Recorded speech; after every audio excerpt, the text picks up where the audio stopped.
خصوصاً پاکستان، ہم یہ پوچھتے ہیں کہ قوم کہتی ہے فلسطین کی مدد کے لیے جاؤ، ان کی جس طرح بھی مدد کرنی ہے کرو، آپ نے خاموشی کیوں اختیار کی ہوئی ہے؟ اگر آپ کو مجبوری ہے قرضوں کی تو ہمیں بتائیں، انشاءاللہ ہم پاکستان کے روڈوں پر کھڑے ہو جائیں گے کہ اگر فلسطینی بھائیوں کی مدد چاہتے ہو، اور سامنے اسلامی ممالک کو پکاریں گے کہ اگر تم چاہتے ہو کہ واقعی ایٹمی ملک فلسطینیوں کی مدد کرے تو ہمارا قرضہ اتارنے کے لیے شام تک ہماری مدد کرو۔ نسخہ ہمارے پاس موجود ہے، لیکن مداحنت کا شکار مت ہو، یہ مجرمانہ غفلت نہ کرو۔ تم کیا سمجھتے ہو کہ یہودی صرف فلسطین اور بیت المقدس پر قبضہ کرنے کا خواب لیے بیٹھے ہیں؟ ہرگز نہیں، ان صہیونیوں کی یہ خواہش ہے، بلکہ ان کا نظریہ ہے، بلکہ ان کی بھرپور کوشش ہے کہ وہ پوری دنیا کے اسلامی ممالک کو مٹا کر وہاں پر گریٹر اسرائیل بنائیں گے۔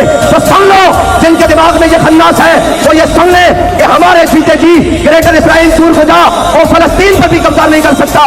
ہم زندہ ہیں، ہم زندہ ہیں، اور ہم اپنے زندہ ہونے کا ثبوت دیتے رہے۔